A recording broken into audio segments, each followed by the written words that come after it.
Hello दोस्तों, स्वागत है आपका एक नए ब्लॉग में। और आज से मैं स्टार्ट करने वाला हूँ 25 डेज़ का चैलेंज, जो होगा 25 कंट्रीज़ के बारे में और उनकी बिगेस्ट प्रॉब्लम्स के बारे में। फर्स्ट हम स्टार्ट करते हैं अपने इंडिया से, भारत की सबसे बिगेस्ट प्रॉब्लम्स। तो दोस्तों, भारत की जो सबसे बड़ी प्रॉब्लम जो है वो है पोवर्टी, यानी कि गरीबी। दोस्तों, आपको जानकर हैरानी होगी कि भारत में 7 करोड़ लोग ऐसे हैं जो पूरे दिन भर में 62 रुपये यानी कि 62 रुपये भी नहीं कमा पाते। ये खुद में ही जानना एक हैरानी की बात है, क्योंकि एक तरफ भारत विश्व गुरु बनने की तैयारी कर रहा है, चौथी बड़ी अर्थव्यवस्था है, और उसमें 7 करोड़ लोग ऐसे हैं जो दिन भर में 62 रुपये भी नहीं कमा पाते। गरीबी के कारण बहुत सारे हैं, जैसे कि बेरोजगारी, पॉपुलेशन। लेकिन जो असल कारण, जो कंट्रोलेबल्स हैं, जिनको बदला जा सकता है, जैसे कि पुअर गवर्नेंस। हमारी जो गवर्नमेंट है वो प्रॉपरली इन चीज़ों पे काम नहीं करती। दूसरा, रिजर्वेशन।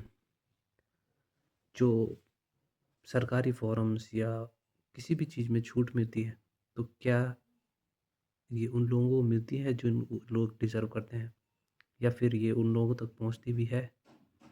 सबसे मेन कारण है रिजर्वेशन। जिन लोगों के लिए बनाया गया है वहाँ तक वो चीज़ें पहुँचती ही नहीं है, ये दूसरे लोगों तक पहुँचती है, जिसके कारण जो इस चीज़ के लिए जिनको सच में ज़रूरत है, ये लोग उससे वंचित रह जाते हैं। तो दूसरी जो सबसे बड़ी प्रॉब्लम है भारत की, वो है अनएम्प्लॉयमेंट, यानी बेरोजगारी। सरकार के अनुसार जो भारत की अनएम्प्लॉयमेंट रेट है वो है 5.2%। लेकिन ये सच्चाई नहीं है।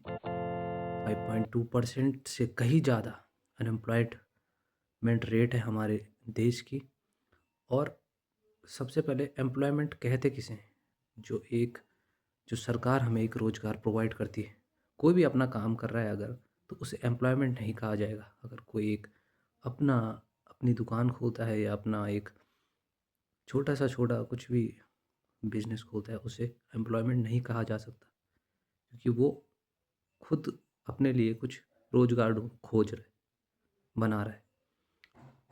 एम्प्लॉयमेंट उसे कहेंगे जो एक सरकार प्रॉपरली एक रोज़गार जो एक आम नागरिक को देती है, जो कि बहुत बुरी स्थिति है भारत की।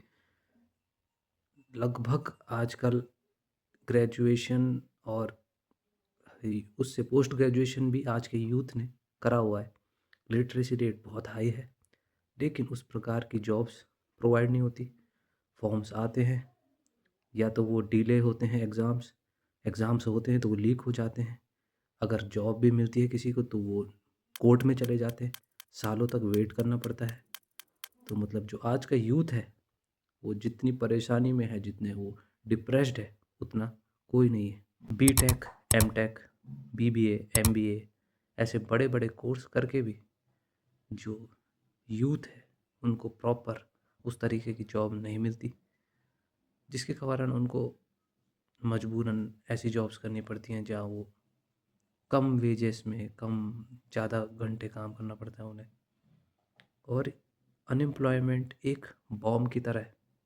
ये एक बॉम्ब है, जिस दिन ये फटेगा, जिस दिन यूथ परेशान होकर एक दिन फटेगा, तो ये सरकार भी को एक्सप्लोड कर देगा। तीसरी जो सबसे बड़ी प्रॉब्लम है भारत की, वो है करप्शन, यानी कि भ्रष्टाचार।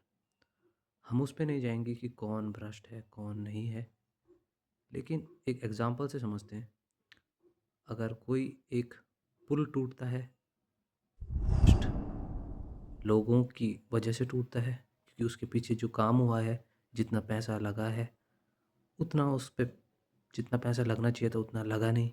उसकी वजह से वो पुल भी टूटता है, उसकी वजह से जाने जाती हैं। एक छोटी से छोटी एक बड़े से बड़े काम कराने के लिए हमें करप्शन का यूज़ होता है। जो काम 10 रुपये में हो सकता है, उसे 1000 रुपये में कराना पड़ता है। तो करप्शन की स्टार्टिंग यहीं से होती है, और फिर वो बड़े लेवल तक जाती है, जहाँ हज़ार हज़ार करोड़ के स्कैम होते हैं। और इसी के कारण जो पोवर्टी, जो हमने डिस्कस किया, पोवर्टी या अनएम्प्लॉयमेंट और फिर करप्शन, अगर भारत में करप्शन नहीं होता तो ना ही इतनी पॉवर्टी होती, ना ही इतना अनएम्प्लॉयमेंट होता, क्योंकि जो पैसा जहाँ लगना चाहिए था वो वहाँ अभी तक लगा ही नहीं कभी। और ये चीज़ बदलेगी नहीं बदलेगी कुछ पता नहीं है हमें, लेकिन जब कहीं से आवाज़ उठेगी किसी भी चीज़ के लिए तभी चेंज आ सकता है। So before bringing the change we have to be the change. तो इसी के साथ करते हैं इस ब्लॉग को एंड, और कल फिर मिलेंगे एक नई कंट्री के साथ और उनकी उसकी बिगेस्ट प्रॉब्लम्स के साथ। आप कमेंट करके बताइए कि आप किस कंट्री के बारे में और उसकी प्रॉब्लम्स के बारे में जानना चाहते हैं, और लाइक शेयर कमेंट सब्सक्राइब ज़रूर करें। आपके लाइक शेयर कमेंट सब्सक्राइब करने से मुझे मोटिवेशन मिलेगी और वीडियोस बनाने की, और मैं